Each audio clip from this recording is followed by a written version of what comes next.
የዘንድሮውን 48ኛውን የካራማራ ድል አዲስ አበባ ተከብሯል።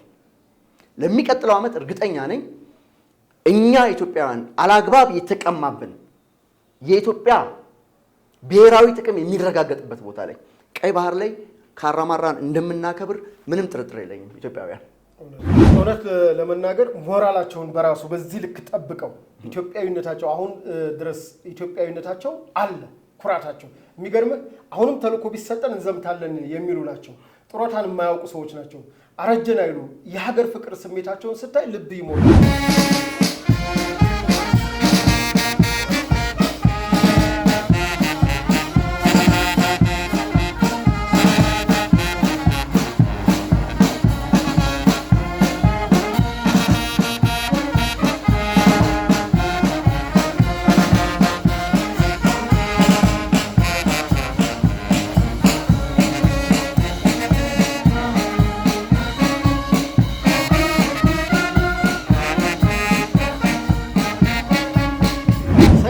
እንዲህም ሲሄድ ይቀድሃል፣ እንዲህም ሲመለስ ይቀድሃል።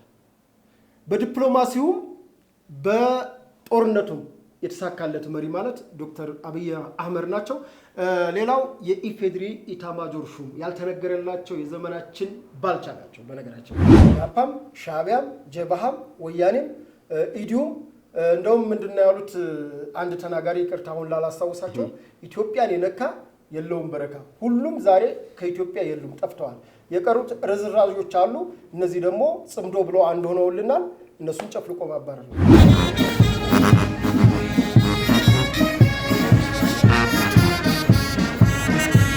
በልጅነታችን ኩራ እንደ ካራማራ ነበር። ወኔ የሆነ ድል ነውና ይሄን ኩራ እንደ ካራማራ ያልን ሳናውቀው ስንለው የነበረ ግን ዛሬ ምን አይነት አኩሪ ገድልና አኩሪ ታሪክ መሆኑን በአባቶች ፊት ደግሞ እነሱ ቆመው ሲናገሩ ሳይ ትልቅ ኩራት ነው የተሰማኝ። ኢትዮጵያ ትቅደም ነው የነሱ መርህ። ምን ጊዜም ኢትዮጵያን አስቀድመዋል። ደግሞ ይሄ ነው ምኞቴ እኔ በህይወቴ ከራሴ በፊት ለኢትዮጵያ እናቴ አባባ የወደቀለት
ዝማሬ የአቤቷት ኢትዮጵያ ሕፃናት አምባ ልጆችን ከልብ አድርገን እናመሰግናለን። አንድ ሞራል ስጡልን። ሞራል ለአምባ ልጆች። ሰላም ጤና ይስጥልኝ። ክቡራትና ክቡራን የኢትዮጵያ ድምጽ ቤተሰቦች በያላችሁበት ለእናንተና ለጠቅላላው ቤተሰቦቻችሁ የተሟላ ሰላምና ጤና እመኝላችኋለሁ። ዛሬ እዚህ ስቱዲዮ ወንድማችን ቴዎድሮስ አያሌውና እኔም በላይ መንገሻ ከናንተ ጋር ስለ 48ኛው የካራማራ ድል ነው አይደል? ድል ነው። ስለ 48ኛው የካራማራ የድል በዓል ዛሬ ቴዎድሮስ አያሌው ከስፍራው ነበር። ቴዲ በዓሉ እንዴት ነው ዛሬ የተከበረው? እንግዲህ በላያ የ48ኛው የካራማራ የድል ቀን እንደምታውቀው በጥቁር አንበሳ ከድሮ ኢትዮጵያ ቴሌቪዥን ጎን የድል ሐውልት ነው። በኋላ ወያኔ ኢህአዴግ ይህንን የድል ሐውልት የድል ብላ ብጠራው ደርግን ያነገሰች ስለመሰላት የኢትዮ ኩባ ወዳጅነት ፓርክ በሚል ስያሜ ቀይረው ፓርኩም የሚገባውን ክብር ሳያገኝ እንደውም የቆሻሻ መጣያ ሽንት መሽኛ ብዙ ነገር ሆኖ ነበር። ነገር ግን በትውልድ ታሪኮች አፈራቸውን አራግፈው ሲነሱ ካየ ይህ የካራማራ የድል ሐውልት አንዱ ማሳያ ነው በዚህ የለውጥ መንግስትና በካራማራ የድል ቀን በርካታ ኢትዮጵያውያኖች በተለይ የቀድሞ ጄኔራሎች የቀድሞ የኢሂድሪ ኢታማጆር ሹም ሌተናል ጄኔራል አዲስ ተርላን ጨምሮ የናቅፋው ጀግና ጄኔራል ተስፋዬ ሀብተማርያም ተገኝተዋል። በርካታ እነ ጄኔራል ዋሲሁን በርካታ የድሮ የምናደንቃቸው በተለይ ደግሞ የጀግኖቹ ቤተሰቦች የነ ኮሎኔል በዛብህ ጴጥሮስ ቤተሰቦች ባለቤቱ ተገኝተው ነበር። ለቤተሰቦቻቸው ክብር ተሰጥቷል። እንግዲህ ይህንን ያዘጋጀው የካራማራ የድል የኢትዮ ኩባ ወዳጅነት ማህበር ነው ይሄን ያዘጋጀው። ከእንግዲህ ከሌተናል ጄኔራሉም ከቀድሞው ኢታማጆር ሹምም ከሌሎችም ጄኔራሎች እንዲሁም ከነ አርበኛ የአባት አርበኞች የጥንታዊ ኢትዮጵያ አባት አርበኞች ልጅ ዳንኤል ጆቴም ተገኝተዋል። በኩባ ወዳጅነት ፓርክ ላይ የቀድሞ የድል ሐውልት ማለት ነው ላይ የአበባ ጉንጉን አስቀምጠዋል። እነዚህ እንግዶች የተነሳ ጥያቄ አለ። መቼም ትውልድ ጥያቄ ያነሳል። ትናንትም ምንድነው ካራማራ ድል በዚህ ልክ መከበሩን አመስግነዋል። ነገር ግን እንዳድዋ ምክንያቱም ኢትዮጵያን በምስራቅ በኩል 700 ኪሎ ሜትር ነው የዛድ ባሪ ጦር ገብቶ የነበረው በላያ እና ኢትዮጵያ ዛሬ ይህንን ቅርጿን አታገኝም ነበረ። እነዚህ የካራማራ የድል ጀግኖች ባይፈጠሩ ኑሮ በሰዓቱ ይህንን ቀቢጸ ተስፋ የመጣውን ወራሪ እብሪተኛ ቡድን አሳፍረው ባይመልሱ ኑሮ ኢትዮጵያ በዚህ መልኩ በዚህ ቅርጽ ልክ አናገኛትም ነበር እና ታላቋን ሶማሊያን መሰረታለሁ ብሎ የመጣው እብሪተኛ ቡድን ያስታገሱልን በተለይ የሚኒሻው ጦር 300,000 ሰራዊት ነው በሰዓቱ የተመመው። እንዳሉት ከአሮጌው አውሮፕላን ማረፊያ አሁን ከኢፌድሪ የጦር ኃይሎች ማለት መምሪያ ማለት ነው ከዛ ጀምሮ እስከ ጃን ሜዳ በመስቀል አደባባይ ዙሮ ሰልፉ ነው ያሉት። እንግዲህ በሰዓቱ እኒህ ጀግኖች ዛሬ የአዲስ አበባ ነዋሪዎች በሰዓቱ የነበረውን የአዲስ አበባን ሕዝብ አመስግነዋል። ለዛድ ባሪ ጦር መሸነፍ ምክንያት አዲስ አበባ ትልቁ ሚና ተወጣለች ብለዋል።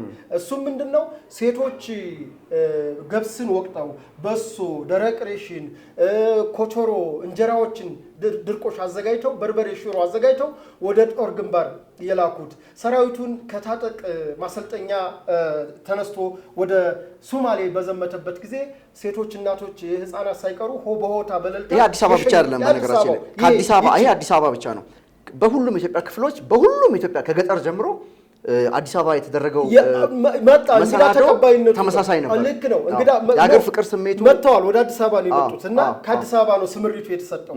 ምክንያቱም ወደ ምስራቅ ስለሆነ የምዘምተው ከሰሜንም ቢመጣ ወደዛ ነው። ከእንደገና ኢትዮጵያ በሰዓቱ በሻቢያም በወያኔም በጀበሃ ክፉኛ በተለይ በሰሜኑ ካየህ ከመቀሌ ከአስመራ ከምጽዋና ከባረንቱ ከከረን ከተሞች ውጭ ሌላው በሙሉ በጃባሃና በሻቢያ በወያኔ በኢዲዩ እጅ የነበረበት ጎንደር አካባቢ በኢዲዩ እጅ የነበረበት መሃል ከተማው ደግሞ ኢህአፓ የቀይ ሽብርና የሽብር ያወጀችበትና መንግስት አልተረጋጋም ብለው ነው ሶማሌዎቹ ገምግመው አሁን ነው ኢትዮጵያ ማፍረስ ብለው ተነስተው የመጡት። እንግዲህ ይሄ የካራማራ የድል ቀን ሲከበር በርካታ ኢትዮጵያውያኖች ትልቅ ዋጋ ከፍለዋል።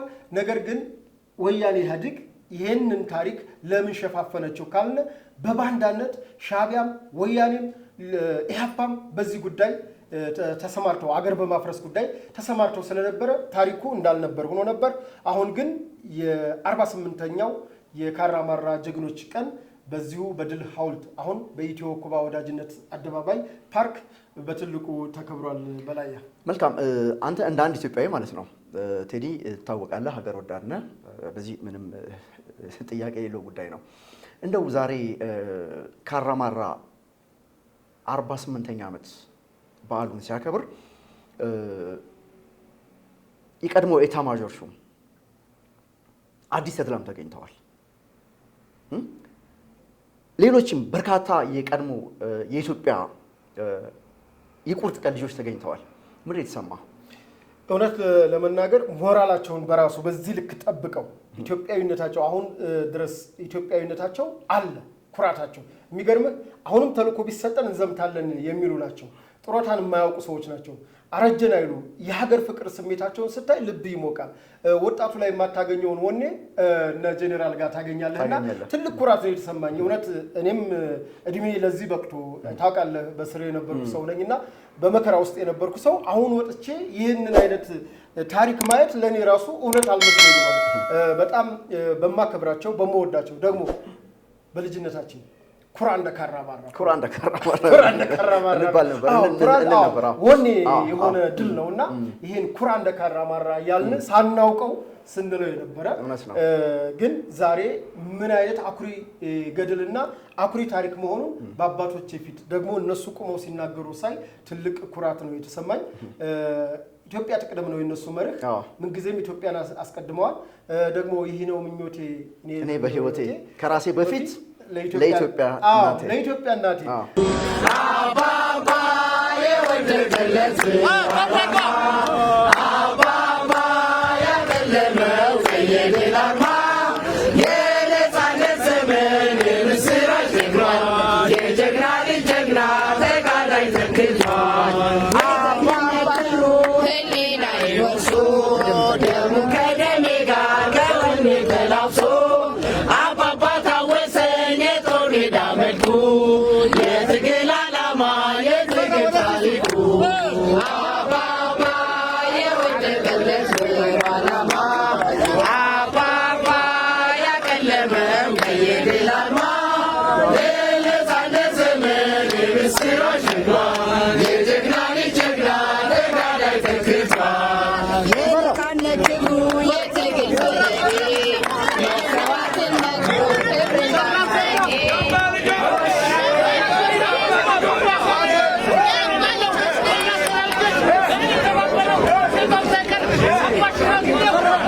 ያሰሙን ዝማሬ የአቤታዊት ኢትዮጵያ ሕፃናት አምባ ልጆችን ከልብ አድርገን እናመሰግናለን። አንድ ሞራል ስጡልን።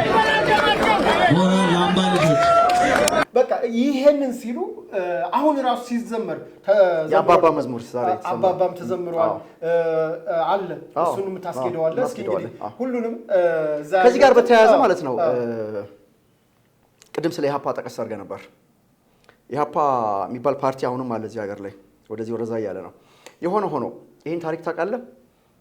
ያኔ የኢትዮጵያ ልጆች ከዳር እስከ ዳር ተንቀሳቅሰው የኢትዮጵያ ሉዓላዊነት የደፈረውን የዚያድ ባሬን ጦር ለመመከት ያ ሁሉ ዝግጅት ሲደረግ ኢህአፓ የሚባለው ፓርቲ በቀጥታ ከወራሪዎች ጋር አብሮ እንዳበረ ታውቃለህ? ይህን ታሪክ ያው ሰማ ነበር። አሁን ግን በትክክል አረጋግጫለሁ። ይሄ ለፕሮፓጋንዳ አይደለም፣ እኛ የፓርቲውን ስም ለማጠልሸት ምናምን አይደለም፣ መሬት ላይ ያለውን ሀቅ አይ ነክፉ ታደሰኔ አጋጣሚ የማነበው መጽሐፎች ኢህአፓዎች ራሳቸው የጻፉትን ስለነበረ በሌሎች ጸሐፊዎች የተጻፈ አላነበብኩም። ከዛ በኋላ ግን አሁን ከግራም ከቀኝም እንግዲህ ታሪክ ይባላል። ከአንድ ወገን ስትሰማ ያደላል ወደ አንድ ወገንና ከሌላ ወገን ስሰማ ያለውን እውነት አረጋግጬ ከነበሩም ሰዎች አረጋግጬ ኢህአፓ በሰዓቱ ኢትዮጵያን ወቅቷል እና ይህንን ዛሬም ሲነገር ነበረ በመድረኩ። ኢህአፓም ሻዕቢያም ጀብሃም ወያኔም ኢዲዩም እንደውም ምንድነው ያሉት አንድ ተናጋሪ ይቅርታ አሁን ላላስታውሳቸው ኢትዮጵያን የነካ የለውም በረካ። ሁሉም ዛሬ ከኢትዮጵያ የሉም ጠፍተዋል። የቀሩት ርዝራዦች አሉ። እነዚህ ደግሞ ጽምዶ ብሎ አንድ ሆነውልናል። እነሱን ጨፍልቆ ማባረር ነው። መልካም እንግዲህ ቴዲ ይሄን ያህል ስለ ዛሬው የካራማራ ድል በዓል 48ኛ ዓመት የድል በዓል ከቦታው ተገኝተህ እንግዲህ ለአድማጭ ተመልካቾቻችን ይሄን አደርሰሃል። እንግዲህ ክቡራትና ክቡራን እኔ አምና ነበርኩ፣ ዛሬ አልተገኘውም። በሌላ የስራ ምክንያት አልተገኘውም። ባለመገኘቴ በጣም ነው ቅር እያለኝ ያለው። እናንተ ስለነበራችሁ ደግሞ በጣም ኮርቻለሁ። ይሄ ነው በቃ ታሪክ የተቀባበለው ነው፣ ትውልድ የተቀባበለው ነው የሚሄደው እና እኔ በጣም ኮርቻለሁ። ክቡራትና ክቡራን በመጨረሻ ማስተላለፍ የምፈልገው ነገር አለ። ቴዲ ከኔ በኋላ ትላለህ አንተ ካለክ ማለት ነው። እኔ የምላችሁ ኢትዮጵያውያን እንግዲህ ኢትዮጵያ በዘመነ ዘመናት ታሪኳ በርካታ ፈተናዎችን ተቋቁማ ነው እዚህ የደረሰችው። እናም በርካታ ድሎችን አሳልፈናል። እኛ ኢትዮጵያውያን የምናከብራቸው በዓላት ሁሉ የነፃነት በዓሎች አይደሉም፣ የድል በዓሎችን ነው የምናከብረው። የድል በዓል ነው የምናከብረው። አድዋም የድል በዓላችን ነው። ካራማራም የድል በዓላችን ነው። የትናንት ነው። ባድመም የድል በዓላችን ነው። ባድመ ሻዕቢያን ልክ ያስገባንበት ነው። እና ኢትዮጵያውያን አሁን የሚሸተኝ ነገር አለ ነኝ ሌላ ድል አለ። በጣም እርግጠኛ ሆኜ የምነግራችሁ ኢትዮጵያውያን እኔ የማምነውን ነገር ነው የምነግራችሁ። እንደገና ደግሞ የኢትዮጵያ መንግስት የጻፋትን ብቻ አይደለም የተናገራትን ነገር ወደ ተግባር የሚቀይር መንግስት እንዳለ አምናለሁ። የኢትዮጵያ መከላከያ ሰራዊት፣ የኢትዮጵያ ህዝብ፣ አጠቃላይ ኢትዮጵያ የምትባል ሀገር ገናና ሀገር ነች። ስለዚህ አሁን የጀመርናቸው ብዙ ነገሮች አሉ። አሁን ልቤን የሚያሞቀኝ ድልድል የሚሸተኝ ነገር አለ። የዘንድሮውን 48ኛውን የካራማራ ድል አዲስ አበባ ተከብሯል። ለሚቀጥለው ዓመት እርግጠኛ ነኝ እኛ ኢትዮጵያውያን አላግባብ የተቀማብን የኢትዮጵያ ብሔራዊ ጥቅም የሚረጋገጥበት ቦታ ላይ ቀይ ባህር ላይ ካራማራን እንደምናከብር ምንም ጥርጥር የለኝም። ኢትዮጵያውያን ቴዲ የምትለው ነገር ካለ? መልካም እንግዲህ ውድ የኢትዮ ድምፅ ቤተሰቦች የኛ ምኞት ኢትዮጵያችን ከፍ ብላ ገናና ሆና እንደ ስሟ ድሮ የአዶልስ ግርጌ እየተባለ ነው። ራስ ዱሜራ ይባላል። ደሴቶቻችን እንኳን ራሱ ኢትዮጵያዊ ስያሜ ነው ያላቸውና ያለ አግባብ በኢፍትሃዊ ነው የተወሰደብን። ዓለም ፍትህ የላትም። ፍትሃችን በእጃችንና በዲፕሎማሲያችን ለዲፕሎማሲያችን ደግሞ እጅግ ድንቅ የሆኑ መሪዎችን በዘመናችን አግኝተናል። በሁለቱም ሰይፍ ናቸው። እኔ ዶክተር አብይ አህመድን ስገልጻቸው ሰይፍ ሁን ይላል መጽሐፍ ነው፣ ቅዱሱ መጽሐፍ ነው። ሰይፍ እንዲህም ሲሄድ ይቀድሃል፣ እንዲህም ሲመለስ ይቀድሃል። በዲፕሎማሲውም በጦርነቱም የተሳካለት መሪ ማለት ዶክተር አብይ አህመድ ናቸው። ሌላው የኢፌድሪ ኢታማጆር ሹም ያልተነገረላቸው የዘመናችን ባልቻ ናቸው። በነገራችን ላይ በላይ ያሻቃል ፊልድ ማርሻል ብርሃኑ ጁላ ማለት ዓለም አችሉትም የተባለውን ውጊያ አስችለው ያሳዩን። ጣርማበር ደርሷል። ሲኤንኤን አዲስ አበባ ተዘጋጂ፣ እነ ስታሊን የአዲስ አበባ ትግርኛ ተናጋሪዎች ሹርባ እየተሰሩ ነው፣ ድል ሊያደርጉ ሊቀበሉ ነው ብሎ ተርቶብን ነበር። ነገር ግን በላሁት ያለችውን ወያኔ እንግዲህ በፊልድ ማርሻል ብርሃኑ ጁላ የጦር አስተባባሪነት መሪነት በተከታዮቻቸው በሌሎቹ ከሰራዊቱ በአጠቃላይ ከጄኔራል አበባው ጀምሮ በነገራችን ላይ የተሰናሰነ ነው። እዚህ ጋር ፊት ኋላ የምትለው እንደ ድሮ ግራዝማች ቀኛዝማች የለም። ሁሉም ፓራላል ነው የሚሄዱት፣ ተናበው ነው የሚሄዱት። ተርብ ናቸው። በነገራችን ላይ ተርብ በቃ የሚያደርገውን ነገር ያውቃል። ተወርዋሪ ማለት ነው፣ ተስፈንጣሪ ነው። እና ለእኔ ፊልድ ማርሻል ብርሃኑ ጁላ ቀይ ባህር ተሳክቶላቸው በባሌም በቦሌም ብለውናል። 118ኛ ዓመቱ ላይ እንዳዘነጋ 119ኛው ዓመት አንተ ካራማራ ላይ ወሰድከው አይደለ? እኔ ደግሞ የኢትዮጵያ የሰራዊት ቀን የ119ኛ ዓመቱ ድል ቀን ቀይ ባህር ይከበራል ብዬ ነው እማምነው። ውስጥ የሚነግረኝ እሱ ነው። በተረፈ ግን ኢትዮጵያውያኖች የዘመናችን አርበኝነት ቀይ ባህርን ማስመለስ ስለሆነ ይሄ የትውልድ ጥያቄ ደግሞ በክቡር ጠቅላይ ሚኒስትር ዶክተር አብይ አህመድ አማካኝነት ተነስቷል። ሌሎቻችንም የዘመናት ጥያቄ ነበረን። ፔቲሽን ካሰባሰቡት መካከል አንዱ ራሴ ነኝ። ስለዚህ ቀይ ባህር እንዲመለስ በዲፕሎማሲም እንዳስፈላጊነቱ እናት ሀገራችን በምትጠራን ሁሉ አለን ለማለት ነው። በተረፈ ግን ዛሬ የካራማራ የድል ቀን በመሆኑ ካራማራን ድል ባይኖር አድዋን የት እናከብረው ነበር? በላይ አድዋ እንዲከበር ያደረገው ካራማራ ነው። ካራማራ እንዲከበር ያደረገው ባድመ ነው። አሁንም ደግሞ ኢትዮጵያን አፈርሳለሁ፣ በኢትዮጵያ ፈርሳ ማየት በእኔ ዘመን እፈልጋለሁ ብለው የመጡ የጁንታ ቡድኖችን አፈራርሶ ልክ አስገብቶ እዚህ ያደረሰን ደግሞ አሁን የሰሜኑ ጦርነት በክቡር ጠቅላይ ሚኒስትር ዶክተር አብይ አህመድ እንዲሁም በክቡር ፊልድ ማርሻል መሪነት አመራር ሰጭነት የመጣው ድል ነውና የትውልድ ቅብብል ነው ጀግንነት እና ኢትዮጵያውያነት የድም ውርሳችን ነው። ለቀጣው 49ኛ ዓመት ለቀጣው 119ኛ የሰራዊት ቀን ቀይ ባህር ያገናኘን ነው ብለው አመሰግናለሁ። መልካም ክቡራትና ክቡራን ኢትዮጵያውያን እንግዲህ ልንሰናበታችሁ ነው። በመላው ዓለም የምትገኙ በተለይም በካራማራ ድል ዙሪያ እናቶቻችሁ፣ አባቶቻችሁ፣ ወንድሞቻችሁ በአጠቃላይ የምታውቋቸው ሁሉ ዋጋ የከፈሉላችሁ ኢትዮጵያውያን በመላው ዓለም የምትገኙ የካራማራ ድል ነጸብራቅ ውጤቶች እናንተ የጀግኖች ልጆች ናችሁ። እናንተን ታሪክ ሲያወሳ ይኖራቸዋል። አባቶቻችሁ ለከፈሉት መስዋዕትነት ዛሬም የዛሬው ትውልድ ዋጋ እንደሚከፍል ያረጋገጣችሁበት ስለሆነ በነበረው መስዋዕትነት ሁሉ እንደምትኮሩ ስትኮሩም እንደነበራችሁ ወደፊትም እንደምትኮሩ እተማመናለሁ። እግዚአብሔር ኢትዮጵያን ይባርክ።